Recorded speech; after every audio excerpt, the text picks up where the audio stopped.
much anything that you can think of is either aggravated by or created by inflammation or acidity. And so those are the two things that we really need to get to the root of and how we fix that. A very common issue here that is created by inflammation is called leaky gut syndrome. And your gut affects just about every other part of your body. In fact, you have more nerves in your gut than you do in your head. And so the phenomenon that occurs here is that from gluten and toxins and all the preservatives and chemicals and dyes and things that are in our food, many people are on stomach acid reducers, which aren't properly killing the microorganisms on things like our food, fruits and vegetables and things. And what they do is they start creating this permeation in the walls of your abdomen. And so these things are entering the bloodstream much quicker than they are supposed to. They're supposed to be going throughout your entire digestive system before they get to this point, but instead they're entering quickly. And it's causing a lot of autoimmune diseases, food intolerances, and inflammation. There's a very big connection between what goes on in your brain and what goes on in the gut. And so you can see that leaky gut syndrome, as we discussed, affects the brain, but pretty much every other part of the body, from thyroid to joint pain, sinus inflammation and conditions. There's really nothing that leaky gut cannot affect, and it is a very common phenomenon that most people suffer from and don't even know it. The number one way to address this is changing the food that we eat. Knocking processed foods out of our diet, pretty much completely is the best thing that we could be doing. But if you are going to be having processed food, which is pretty hard to avoid in today's world, these are some things that you want to stay away from. The top 3 preservatives that we use in this country that are illegal in other countries are derived from petrochemicals.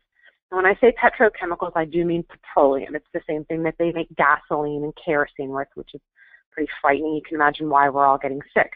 So BHA, BHT, and TBHQ are the top 3. You also want to avoid preservatives in general. So anything that ends in a zoate or a bromate, and you can see some examples here of benzoates and things and how you would find them on a label of a product. Anything that ends in a sorbate or a sorbic acid, you want to try to avoid. Nitrates, sulfites, there's a couple of different spellings for those. Anything that ends in a poly, a propyl, or a phenol, you want to try to avoid, and certainly parabens.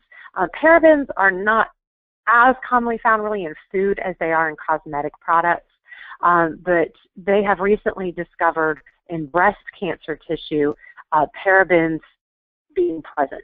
So if there was any question before whether or not that causes cancer, there certainly is no question now. It's a major contributor to cancers. Other ingredients that you want to avoid are dyes. So anything that is a color followed by a number. Tartrazine is another one. Our government is getting very good at starting to hide the names of things. So people are becoming more aware of these. So they're coming up with more, fancy little names on the labels to hide what is going in your food. If it says artificial anything, you want to avoid that.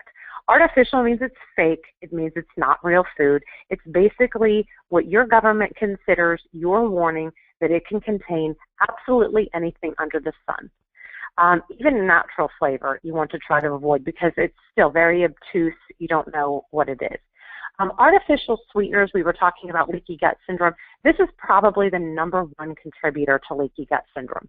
So any type of fake sugar.